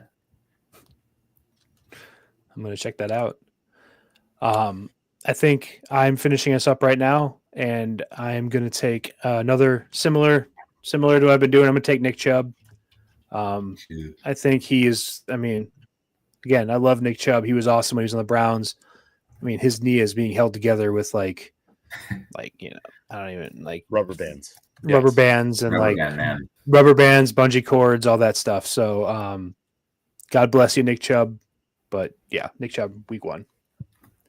I like that a lot. I mean, use the guys who will be on season-ending IR after week 1. It's a little dark route to go, but yeah, absolutely. If you can get me, if a couple of these guys fall into the end zone for me, I'm going to be sitting okay. Yeah, I will say that the aspect towards this is very much like the daily fantasy sort of or weekly fantasy aspect, and we're not hating on our picks or anything like that, but definitely could find some value in some of these guys that are probably $1, $2, $3 picks there that will potentially flash in the pan week 1. Yeah. But don't want to hate on us too much here. Yeah. The idea is don't burn any of your good players until you have a better understanding of who the good defenses and who the bad defenses are, so you can play the matchups a little bit better. Week 1, you just don't know. Yep. Squeeze the value. Do your thing. So we'll keep this posted. Well, we're not going to keep it posted, but we will keep you posted on how we do. We'll get that into the spreadsheets and all that to track that. But that will conclude our fantasy pick'em.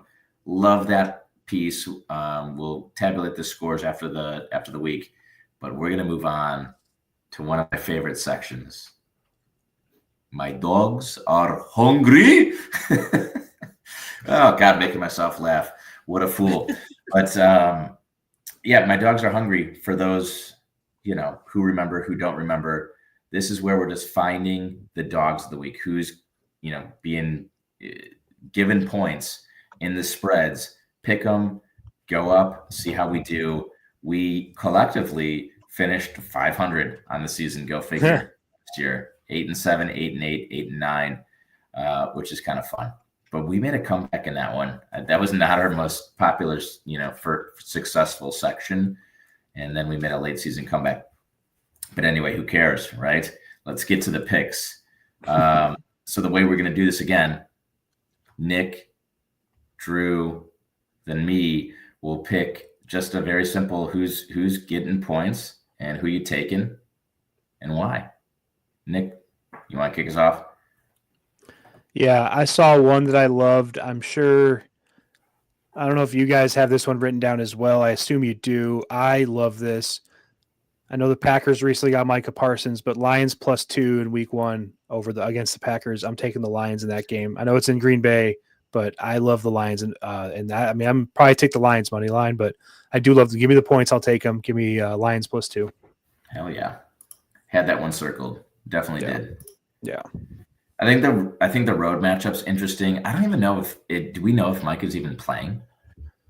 I mean, I know he's got like a back injury that popped up, so and he hasn't participated at all in Cowboys camp, so who knows? But he'll probably I'm sure he'll be dressed, and I'm sure he'll probably get in for like third downs or something at least. Yeah, right. Honestly, watch out for the Lions this whole season. I would say everyone's been so down on them nationally, like, hey, they lost their coordinators. It just seems like they're going to squeeze some emotion out of that narrative this whole year. So, like the pick, I had it written down. That was my third pick. But Drew, who you got? I said it just a little bit earlier. I'm very attentive to home dogs in week 1, and home dogs getting at least a field goal or more. You definitely have to look at. I am going to go with the game tomorrow, actually, and I'm going to take the Chargers, and I'm going to take the 3 points with Chargers against the Chiefs. Now, Chiefs, great team. Really quick, you did say home dog. That game is in Brazil.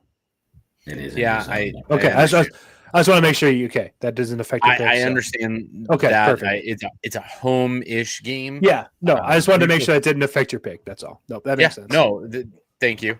I appreciate the clarification. It's definitely not an away game. Definitely, it's an away game for all. Yeah. Patrick Mahomes had to show a globe to Travis Kelce about how he gets to Brazil, that sort of thing. But I still think interdivision 3 points first week of the season, just kind of how you alluded to, Nick. No matter what the travel is a tough cover and or win, no matter what. So that's why I like the Chargers this week. And that's my pick. I dig it. All right. There's something about the Chargers always getting points against the Chiefs, and I'll look this up later. Maybe I'll post something about it if I'm right, and if not, we'll just forget that I made this comment. But erase it from you have been erased. everything. I just love seeing a plus points when it's Chargers Chiefs. I don't know why. That's one that I just gravitate towards that. So I like it. I would have liked it a little bit more, honestly, if it was 3.5. But hey, what are you gonna do? What are you gonna do? I'll dig it. Let's ride with it. Well, right now I just saw KC -3.5. So really, well, I'm still seeing 3, but I see it on ESPN Bet right now, -3.5. Well, I mean, you know what we do with this too is we always parlay these bets. We parlay the dogs are hungry. Yeah. We obviously parlay the over the week. If you guys are annoyed by hearing me repeatedly just kind of bask in the glory of our success from last year, we made good money. Well, good units, right? On these parlays, like there was actually very successful. So hopefully we can continue that into this year. So we're going to throw that 0.5 on there. If we're seeing on the book, well, no, you know what? We're going to keep it as is. Once we pump in the parlay, we're going to take it. Yeah. What do we got? Yeah. Pump it. Yeah. Pump it. So I will round us up here. I had a couple on here that are still kind of remaining, but I'm going to take my 1.1 pick, which is the Panthers against the Jags. It's a road game, but it's 3.5. I'm not convinced that the Jags should be 3.5. I think that line should have been 2.5, and that's a pretty big point with the tail there. I wouldn't be surprised if the Panthers actually won the game. I'm not going to put any money on it on the money line, but I will put something on the 3.5. I think this can be a kind of interesting game, and I'm not a believer in Bryce Young. I think that Panthers team's not like the trash team that we're thinking of, and I think that Jacksonville is. I don't know how they're ever being more than a 3-point favorite. So I'm going to just take the opportunity to get the 3.5 tail with the Jacksonville team that I'm not sold on. We'll see. It's week 1. Yep. What I would always say in week 1, if you're going to bet in week 1 and everyone is, keep the stack and the units under control because there's so much unpredictability in week 1. A lot of season left. Yeah. I'm seeing this parlay at plus 612 right now. So better than 612. Okay. Good. Yeah. Good. You got me the tease of my points though, right, Nick? 0.5? Oh, no, I didn't. 0.5. No. Was it plus 3? Okay. No. Yeah, it was plus 3. No. Yeah. Okay. All right. All right, Drew, take us to the best segment of all time. No, all our betting sections are the best sections because we're trying to make you money. We're trying to get you guys profitable like we are. We're rich bettors. We're the best, obviously. But what we were going to get into, and something that we hit several times last year individually and as a group parlay to try to make you guys money, is our over of the week. You guys know, if you've listened to this podcast, I am an overs person. I don't like unders. We can't have unders. Right now we have a NFL football game resuming that is hopefully going to have some overs to it. But we're going to pick our over of the week, and it could be anything from a prop. It could be anything from a team total. It could be a game total. What I'm going to do is I'm going to kick it because he just got back and he's fresh. I know he was thinking about the overs as he was doing what he had to do. But Jay, I need your over of the week. Let's lock it in. Let's make this happen. Let's get the fans rich right now. So let's go. Let's do it. This is the best. My theory on week 1 is I don't love targeting player props for overs on week 1. I just fear there's a sloppiness and overall sloppiness.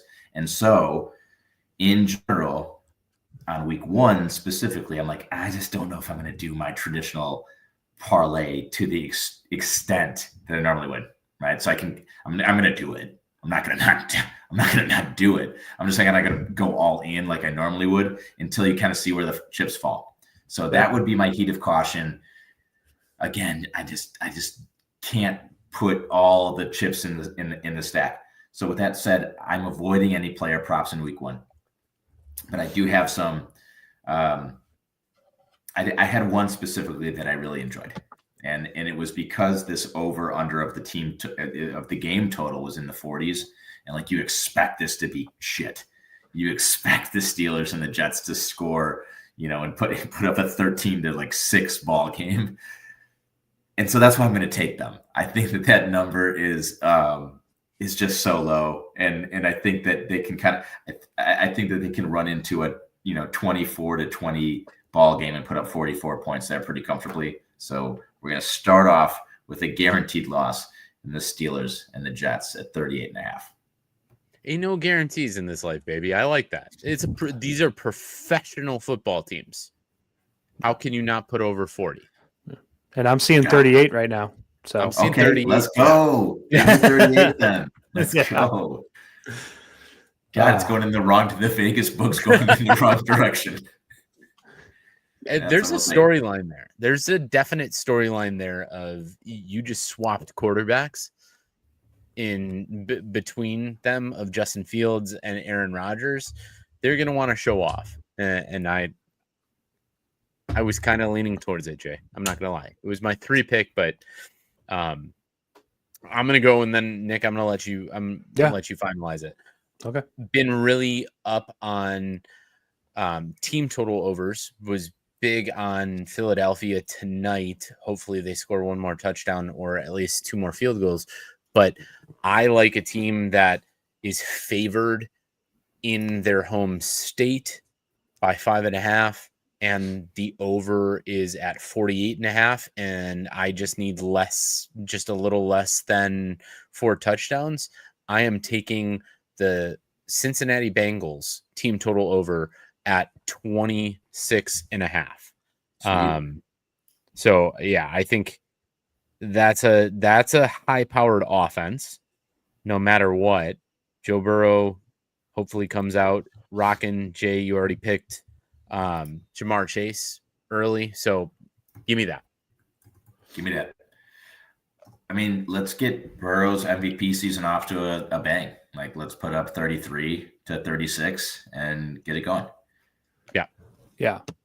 Drew, I like that. Actually, the Bengals at Browns over 48 was my number 1 overall. I'm going to pick something else just because let's diversify a little bit. Diversify your That's right. Naturally. So I am gonna this one is number 2 on my board. I'm gonna say it, I'm gonna tell you why I like it. Okay.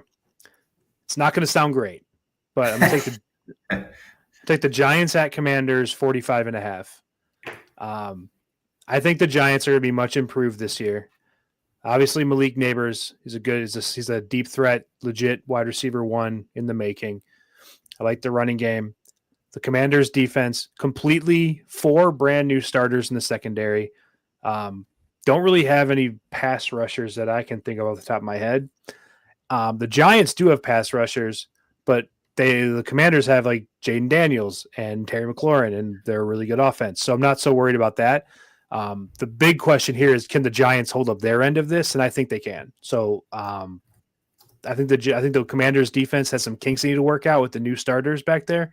So I think that there will be some gaps and some gash plays by the Giants. So I like this. I think I thought the number was gonna be higher. So I like this play a lot. I like that a lot too. Honestly, the Commanders' defense might be butt cheeks this year. They might be. They might be straight up cheeks. They're so old. They're okay. Bobby Wagner, awesome. Dude is a G. Yeah. Ancient Right. dust. Like Pharaoh in a tomb. And Von Miller is on the Commanders too. Like, these guys are like combined 7 years old. That's not going to do it. That's not going to get that. So I like that. I like there's an opportunity to slash and gash. A lot of strapping it together just to hopefully have a winning team underneath that offense. Yeah. So, okay. Yeah. I like it. Nick, did you happen to put that together? Yeah. I no, we're good. We're at plus 559. So yeah, pretty standard. Yeah, pretty standard. But I like this one though. I think this one's got some legs to it. If you guys didn't know, listeners out there, everybody was over 500, 10-8 for Jay, 11-7 for both me and Nick in our overs of the week last year. And I believe we won at least 3 to 4 of the parlays. So 3. I'm seeing. Sorry. 4. Yeah. 4. Yeah. Sorry. So if there's one segment to follow, guys, and to put your money in, grab that. We're obviously gonna bet it every week, but move on. Gonna finalize this with our 3-man weave. Pick some money line games, 7 of them. I picked the closest spreads this week for us to talk just a little bit around the league, talk what's going on, what you guys are liking, and if we put these all together in the future, we might. Who knows? But 3-man weave is going to start off with, we already kind of touched on this game a little bit. Interdivision is a huge, what am I looking for here, guys? It's a lot of games this week. Yes. So we've got Bears, the NFC North. I can't talk, but the NFC North playing both interdivisions with the Bears and Vikings, and then Lions and Packers. We're going to start off with the Lions and Packers, the Lions visiting the Packers. And I'm going to go to Jay first. Tell me who's winning this one and why. I think Nick alluded to it a bit, and I don't know if what was the line, 2.5? Yeah, 2, I think. 2. I'm going to go with the Lions. I can't allow the Packers to get off to a 1-0 start. That's really all. There's no analysis needed there. Go Lions. Cannot do it. Can't do it. Nick, you feeling the same way? I am. Lions. I think the Lion, look, I listened to PMT this week. Yesterday, Pete Prisco, who's on Yahoo, it's like a writer for Yahoo, was just like blowing the Packers the whole time. Look, Packers, yeah, they got Micah Parsons. They were a playoff team last year, but I don't know. Jordan Love just doesn't do it for me. The receiving core doesn't do it for me. The defense is suspect. So besides Micah Parsons, so I just don't see it. The Lions are a proven commodity the last couple of years. I'm taking the Lions. Yeah. I like both of your picks. Unfortunately, I'm just going to be contrarian to you guys. I think Lambeau week 1 is a hard travel interdivision, but also the losses that Detroit has had.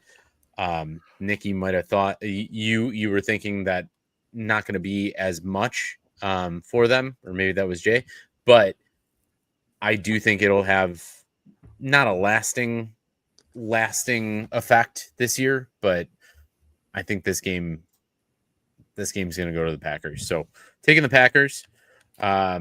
Next game I have is yet another interdivision game with Buccaneers and Falcons. Not amazing. That division is, last year it seemed like Buccaneers had a grip on this division. Might have a little bit of a change, and we were talking about it in some of our predictions. Nick, who you got winning this game this week? I got the Bucks. I'm high on the Bucks this year. I'm high on Baker this year. You guys know I love Emeka Egbuka, so I like the Bucks. I just, Penix looked good last year when he played, but he only played he started 5 games, so he's still relatively new to the NFL. Baker, I really like Baker Mayfield a lot, and I really think the Bucks are going to run away with the AFC or NFC South this season. So, Bucks. You feeling the same way, Jay? No, I'm digging the Falcons. Falcons at home. I like the Falcons team a lot this year. I like Penix, even though oddly enough he didn't play in the preseason at all, which is just bizarre for someone with as few reps as him. Yeah. But I think their offense is going to get it done. I don't know much about their defense, to be honest with you, so I won't provide any ghost shadow analysis there. I just have a good feeling about the Falcons, so give me that.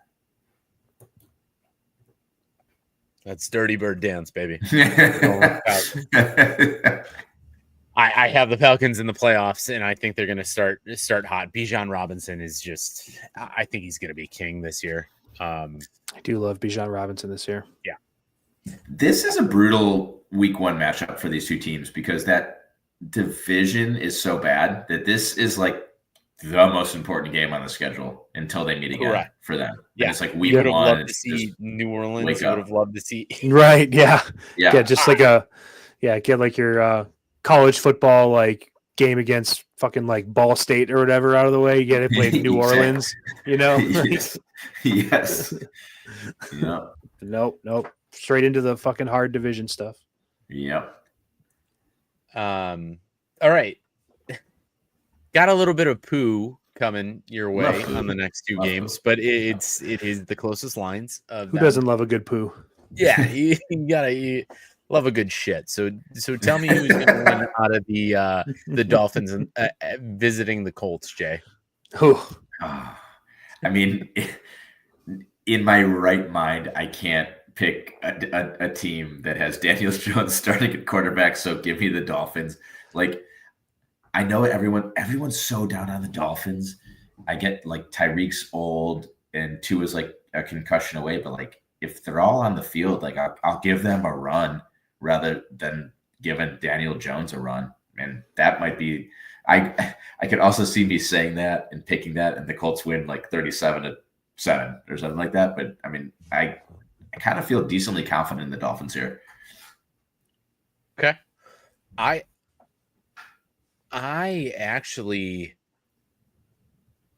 think the Mike McDaniel experiment is over.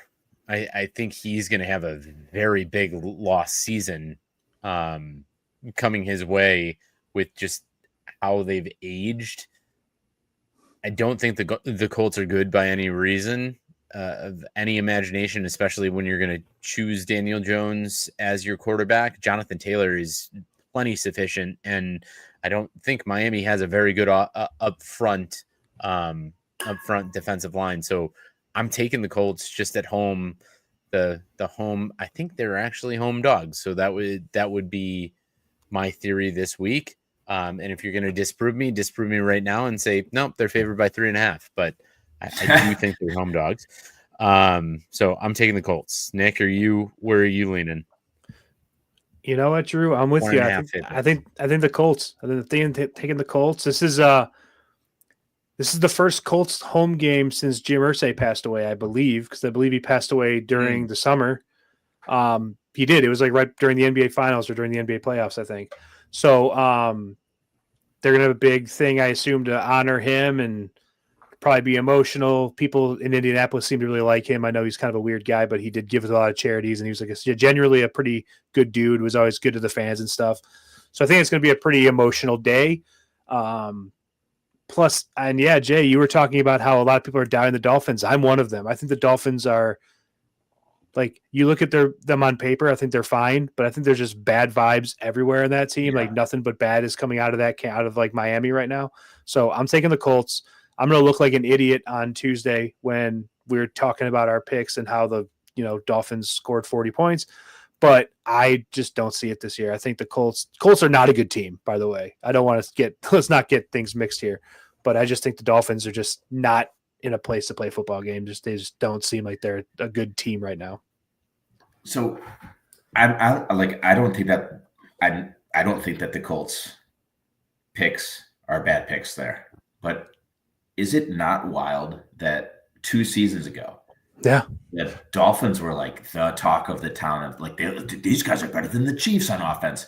And like, is McDaniels just like way too coked out of his fucking mind? Like, is he lost it completely?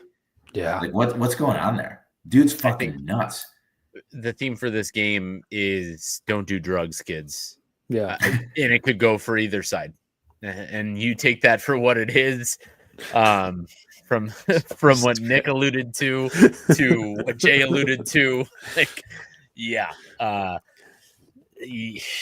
Scarface hit that man that Jay was talking about very, very hard, and unfortunately, Jay Marseille, who passed away, yeah, that was I just think when you look at a guy like Mike McDaniels, you got to like, at some point, the young offensive coordinator trend is going to like run its course, because these guys could be as like genius as like X's and O's genius as they want, but there's a difference between calling a play in a booth and standing in front of a group of 53 men that are professional athletes and like trying to command that room. And I just don't think he can do that. And that's really what it boils down to. I think he's just, I don't think anyone looks at him as like a leader of men by any means. He's, I mean, you know, you hear the way he talks, you see him, what he looks like it's just hard to like look at him and be like, I'm going to follow that guy into fucking hell. You know, that's just not going to happen.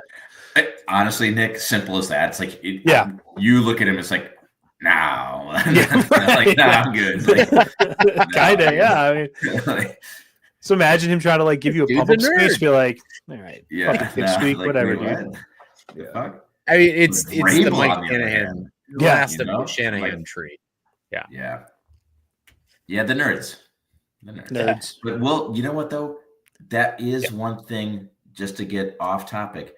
That's what I dig about Ben Johnson, because he's that young, smart, kind of like, you know, handsome, devilishly handsome, incredibly handsome, like coach. But he also can like he can speak with an authoritative tone that can command a room, and that's cool to see. McDaniel doesn't have that. It's like, I think he gets by being your buddy, your friend. Yeah. Right. And that only works for so long. Like, exactly. That has like, that's got an expiration date. Like, I think we're seeing when things are going good, everything's good. When things are going bad, that's when those coaches just freak the fuck out and clam up. Yeah, that's why I'm waiting for, and I'm sorry we've digressed so far from this. Yeah, my bad. I'm waiting for Matt LaFleur. Like, he's in between that a little bit. Handsome guy, good looking guy. Doesn't seem like he can command a room very well, but when's his expiration date? Someone please tell me. It's last season. That's why the Lions are going to win this week. I hope. I'd love to see him out of Green Bay. He is an excellent coach. Let's get Mike McCarthy back up there. No, God, please, God. Give me someone who looks like they eat cheese. Let's get someone who looks like they're from Wisconsin. Yeah, he is. He is a Wisconsin guy. All right. 4 more games. Let's rock it through here, and we can get some closing thoughts. So, already brought up this game. That's not an interdivision game, but it is the exchanging of quarterbacks game. The Steelers versus the Jets. I think we know where Jay lies, so I'm going to kick it over to Nick first. Nick, what do you like? When I'm picking a team that Aaron Rodgers plays for, I don't know if I can be impartial. I just don't know if I have it in me to do that. I try to be impartial. I want to make the best picks. I want our listeners to follow my picks and make some money on moneyline bets or whatever they're doing. But I always just want to bet against Aaron. I'm taking the Jets. I think the Jets are. I don't think they're good, but I think the Steelers are bad. Yeah, is really what it comes down to. Like DK Metcalf, your wide receiver 1.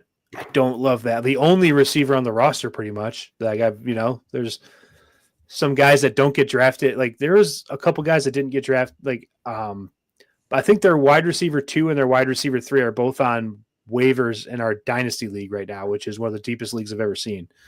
So I mean, not that we're like the smartest guys, but like that's that's something. So don't love that. I mean, the young running back, maybe, I don't know. Steelers just don't do it for me. I'm taking the Jets. You were a Caleb Johnson guy. Well, until I didn't get him, and now Caleb Johnson. Yeah. I think, did Paul get Caleb Johnson? Is that who? Might have matter. It doesn't matter. Might have I remember back when we were doing these shows and might have not released him. You were a Bears Caleb Johnson guy. I was, yeah. I sure was. He was the guy that always fell to me in the second round when I was doing my mock drafts. Mm-hmm. I'm sorry, I can't trust Justin Fields. Yeah. I just, although he crossed paths and had a good start to the season last year, I don't think that he knows how to utilize any of the weapons that are on that New York team. And Breece Hall, after an injury, does not look great. I think new coach, that New York is just, both New York teams are just up in shambles a little bit. So I'm going to go with the Steelers just because I think steady hand in Mike Tomlin is going to take it. And Jay, where do you feel? Who you siding with? It's Jets for all of the reasons that Nick laid out. So the only thing I want to add is I think that Aaron Rodgers' legacy in the NFL is that he's going to be the guy who got Mike Tomlin fired midseason. And that's how bad they're going to be. I don't even know if that's possible, but I like that prediction. I mean, it's just going to be an absolute fucking clown show in Pittsburgh this year because of Aaron Rodgers. Find that on a bet on a sports book somewhere. Okay, so finish off last 3 games. I like this game a lot. I that was actually one of my overs that I think there's going to be a lot of offense to this game, although we might not trust in our Sam Darnold. Like we once again continue the trend from over season, but Niners at the Seahawks, and I think I might know where Jay might be leaning, but I'm going to kick it to him first and hear what his thoughts are. I'm taking the 49ers here. It's a bet against Sam Darnold. Sammy D. Although I do think that Mike McDonald, the head coach of the Seattle Seahawks, is like wildly underrated. I will say that. But I think the 49ers are going to kind of bounce back with a little bit of health. I like that team. I don't like Sam Darnold, so give me the Niners. How do you feel, Nick? I'm taking the Seahawks. I think in our playoff preview, I had the 49ers making the playoffs. But I don't know, man. If CMC can't play, which, I mean, he's just limited in practice today, that doesn't mean anything, but that's exactly how it started last year, coming from a CMC owner last year. So I'm very intimately aware of this and how it'll be 3 weeks from now. He's on a plane to Germany to get a procedure that no one's ever heard of before. So stem cells. Yes, yeah, exactly. So I'm taking the Seahawks, and I am kind of coming around to this thought that the 49ers, like the best days for the Shanahan 49ers might be behind us. So that's kind of where I'm at right now. So, but for this game, Seahawks. I am a 49er fan this year. I'm a 49er believer this year. The last straw that we're going to give them. And Nick, you said it might be over, but I'm going to ride it. So I'm going 49ers. Now we're going to pick the 2 night games. Obviously save the Bears for last, but I'm going to start it off here in the Ravens and Bills. And I think this is matchup of the week. Obviously great Sunday night football game.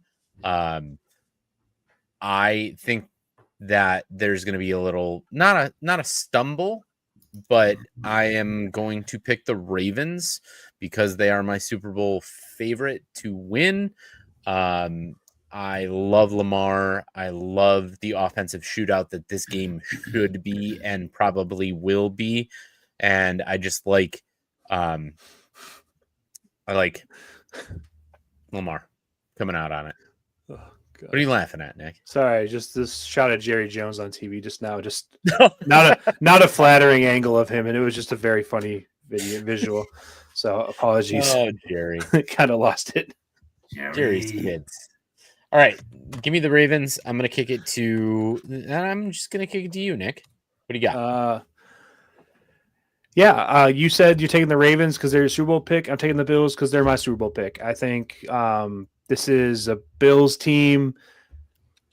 I feel like this has probably been the narrative for the Bills the last like 4 or 5 years, but this is a Bills team who's, they got to the AFC Championship game last year. They could taste it. They're a team that is just primed to get over the hump this year. This might be the last year I believe in the Bills if they don't do it, but I am still firmly on the Bills this season. So I think the Bills start strong this week, and I'll take the Bills. All right, Jay, where are you siding? I love this game so much. Anytime it's Bills Ravens, it's absolutely electric. It's the contenders that just, can they get there? I've never in the last like 3 years, I've never not bet the Bills in these games. For whatever reason, I can't explain it, but I like the Ravens in week 1 to start out. So I don't even have any good advice. It's purely just a hunch lean, but give me the Ravens. I got to go on the opposite side of the fence for one time. Let's rock and roll. I'm going to be cheering for I'm not going to be putting money. Well, that's such a lie. I'm going to be putting money. What am I talking about? What am I talking about? So I'm probably going to put money on the Bills because I love to cheer for the Bills. I don't know why. I love Josh Allen, and it's Sunday night, so I'm going to be in the hall. So say.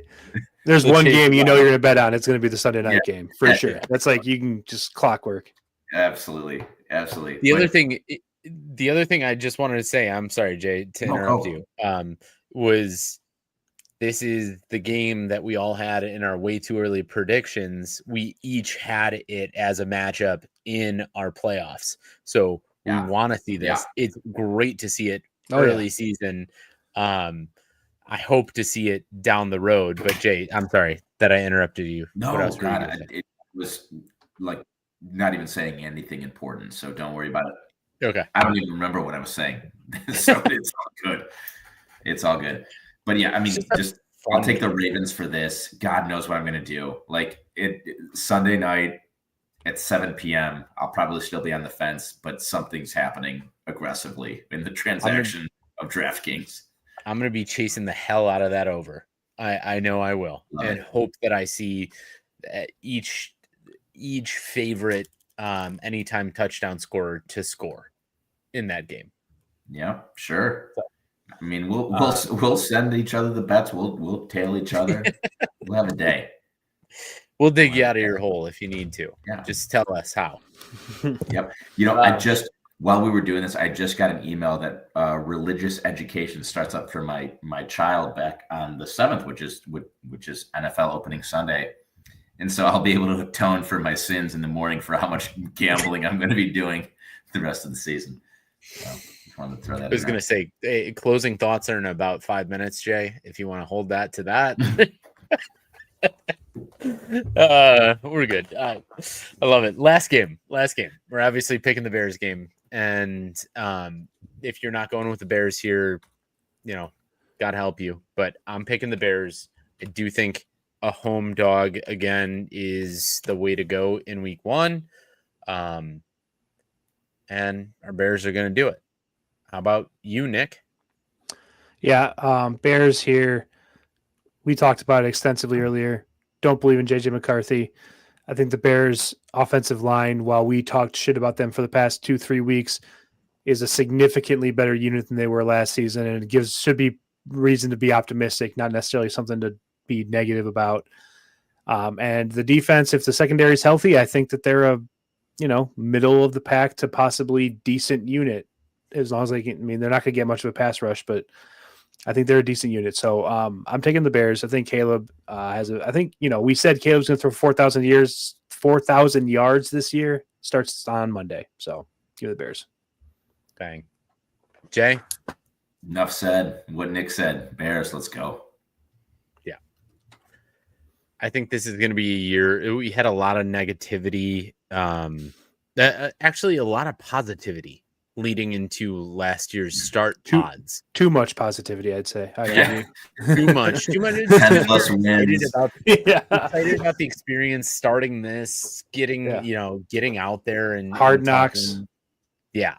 So this, we've been a little bit more optimistic and a lot of negative and over analyzing.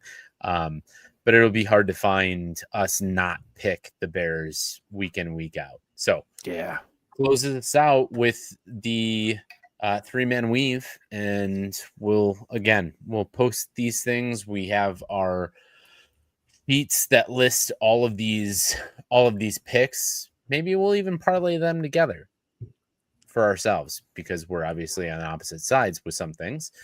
But I'm going to close it out this week with some closing thoughts.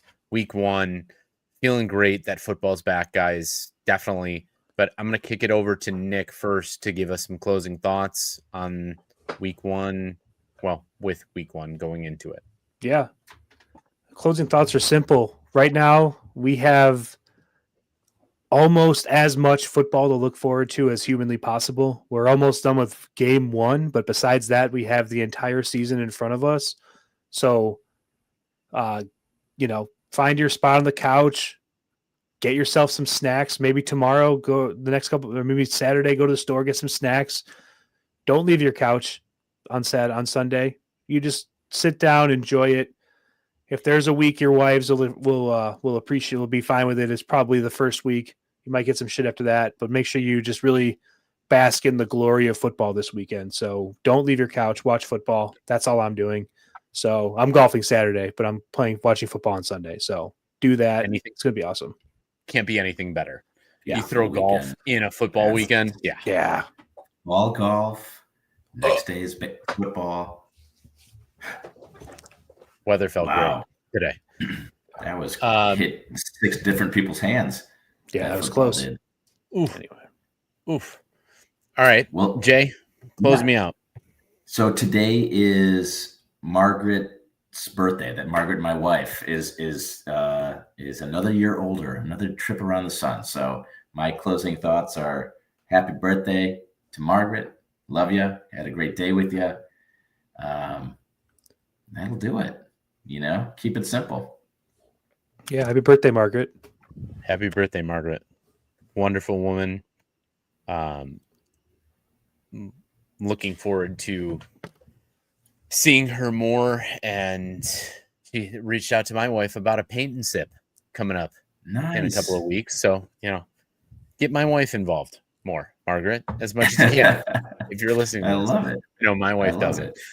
But my last closing thoughts for this week is we have upcoming this weekend our baby shower for baby boy Bailey, which I am very much looking forward to. And this is going to be my last football Sunday or football experiences year without a son or without a kid. And I am just so looking forward to, gentlemen, the years to come to share some of these experiences of anticipating football, anticipating the favorite sports. And I know both of you are fathers, and I lean and take a lot of examples, and going to take a lot of examples from you in the future.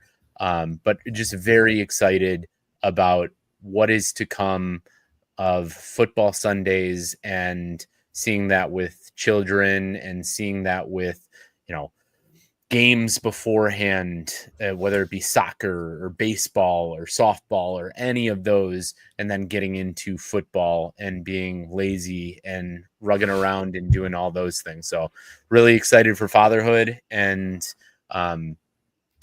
definitely going to take you two as huge examples towards what to do in the future. So leaning hard on you boys. Hey, you're going to be great at it, brother. Yeah. You're going to be one of the finest to ever lace them up. I can promise you that. That's right. I appreciate that, guys. And I appreciate you, Jay. I appreciate you, Nick, as always, joining on the Barely Qualified podcast. As always, guys, we're going to catch you on the flip side next time around. We'll catch you after the Bears game Monday for a review. And bear down.